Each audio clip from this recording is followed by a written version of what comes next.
Hello, नमस्कार दोस्तों। आज हम हमारा जो पीएनएल रहा उसको देखेंगे, उसके बाद में हम कल के दिन कैसे काम कर सकते हैं वो देखेंगे। तो उससे पहले मैं आपको डिस्क्लेमर दे दूं, ये वीडियो मैं सिर्फ एक एजुकेशन पर्पज़ के लिए बना रहा हूँ। अगर आपको ट्रेडिंग करना हो तो पहले अपने फाइनेंशियल एडवाइजर से एडवाइस लो। अब चलो हम आज की हमारी पहले ट्रेड देख लेते हैं। तो मैंने आज के दिन क्या किया, 25,800 की पुट को शॉर्ट किया और 26,050 की कॉल को शॉर्ट किया। क्योंकि मैं मार्केट के अंदर चाहे मेरा व्यू अपसाइड में रहे चाहे मेरा व्यू डाउन साइड में रहे, मैं ट्रायंगल स्ट्रेटजी के साथ में ही नॉर्मली ट्रेड करता हूँ।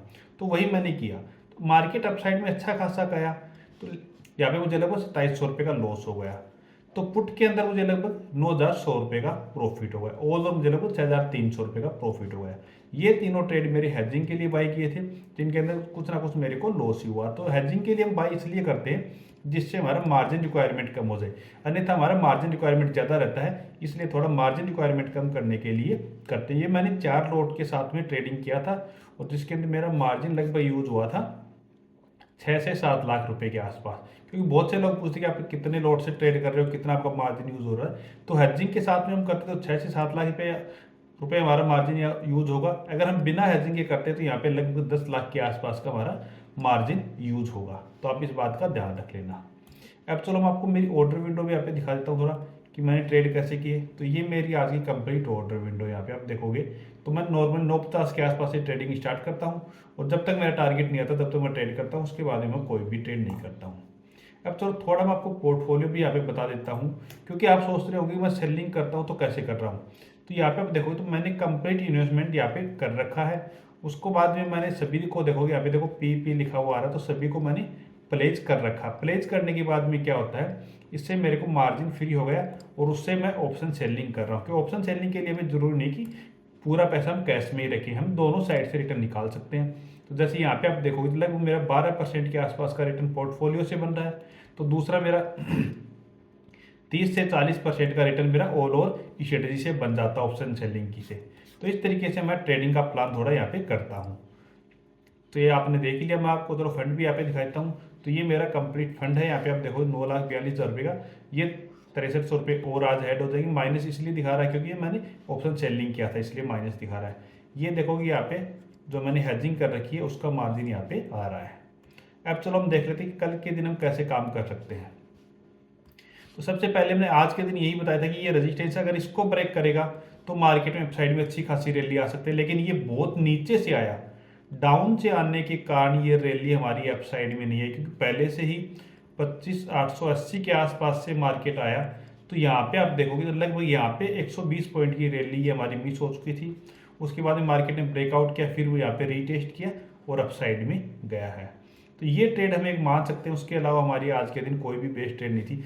दूसरा यहाँ पे हमारी एक ट्रेड लाइन आ रही थी जो हमने ड्रॉ किया था। तो ट्रेड लाइन को भी आप देखोगे तो एक बार ही हमने यहाँ पे एक टारगेट दिया है, लगभग 1:2 1:3 का टारगेट दिया है। उसके बाद भी मार्केट अपसाइड में गया। तो ये हम एसएल भी आज के दिन हमारा मान सकते हैं कि यहाँ पे हमारा यहाँ पे मैंने ट्रेड भी दिया था मेरे टेलीग्राम चैनल के ऊपर, और वो लगभग मैंने यहाँ पे 95 के आसपास शॉर्ट करवाया था और वो लगभग यहाँ पे आया था 70 के आसपास तक आया था, 70-75 तक आया था। उसके बाद में रिवर्स हुआ था।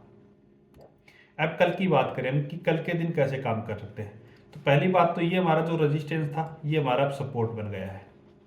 तो इसके आसपास अगर हमें मिलेगा, इस स्विंग के आसपास 25,970 के आसपास अगर हमें मिलेगा तो यहाँ से हमें अपसाइड के लिए ट्रेड का प्लान करना है, डाउन के लिए बिल्कुल भी प्लान नहीं करना है। कि मार्केट में थोड़ा नीचे की साइड में आता है तो यहाँ से इस तरीके से मार्केट वापस से अपसाइड में जा सकता है। दूसरा फ्लैट ओपन होकर अगर वापस से इसको ब्रेक करता है तो अब की बारी हो सकता है मार्केट की लाइफ टाइम हाई को भी ब्रेक कर दे, कि लाइफ टाइम हाई तक भी जा सकता है आराम से मार्केट। तो इस बात का हमें ध्यान रखना है। यहाँ से 100 से 150 पॉइंट के टारगेट के लिए हम अपसाइड के लिए भी ट्रेड का प्लान कर सकते हैं। डाउन साइड में हमें बिल्कुल भी ट्रेड नहीं करना है, कि डाउन साइड में तो हमें ट्रेड करना ही नहीं है, कि पुट की हमें कल के दिन बाइंग करनी ही नहीं है। क्यों नहीं करनी है? क्योंकि मार्केट का ट्रेंड आज के दिन चेंज हो चुका है, एकदम से स्विंग पे स्विंग बनाता जा रहा है।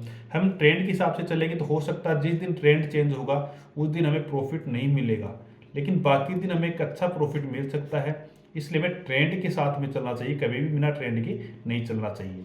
क्योंकि चलो आज के दिन आप मान लो कि मेरा ट्रेंड नेगेटिव साइड में था, क्योंकि यहाँ पे नेगेटिव थोड़ा बन रहा था मार्केट का ट्रेंड, लेकिन पहली बात तो इसने यहीं पे दिखा दिया था मैं कि मैं पॉजिटिव हो चुका हूँ। तो उसके बाद में हमने कहीं भी ट्रेड लिए थे तो प्रॉफिटेबल होते।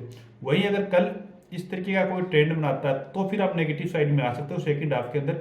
इससे पहले आपको बिल्कुल भी नेगेटिव साइड के लिए प्लान नहीं करना है। दूसरा गैप डाउन अगर यहाँ पे भी ओपन हो जाता है मार्केट तो भी फिर हमें अप साइड के लिए ट्रेड का प्लान करना, डाउन साइड के लिए बिल्कुल भी प्लान यहाँ पे नहीं करना है। अब चलो हम सेंसेक्स की कल के दिन एक्सपायरी है तो सेंसेक्स का चार्ट देख लेते हैं कि सेंसेक्स में हम कल के दिन कैसे ट्रेड का प्लान कर सकते हैं।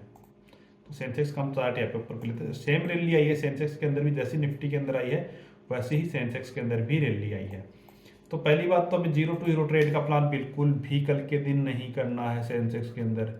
क्यों नहीं करना है? क्योंकि आज के दिन मार्केट में मूवमेंट हो चुका है तो कल के दिन मूवमेंट होने के चांसेस थोड़े कम रहेंगे, इसलिए हमें जीरो हीरो ट्रेड की साइड में नहीं जाना है।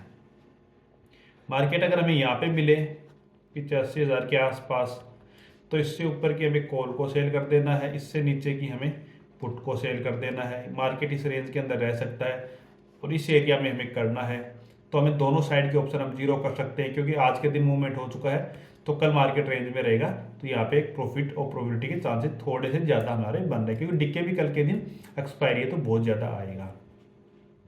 दूसरा ये हमारे लिए सपोर्ट है, एक ये हमारे लिए सपोर्ट है, ये हमारे लिए सपोर्ट है, तीन हमारे लिए कल के दिन सेंसेक्स के अंदर सपोर्ट है। तो आप ये कर सकते हो, यहाँ पे फर्स्ट ट्रेड बनाया, चलो ऐसा लिट होता है, फिर सेकंड ट्रेड आप यहाँ पे प्लान कर सकते हो।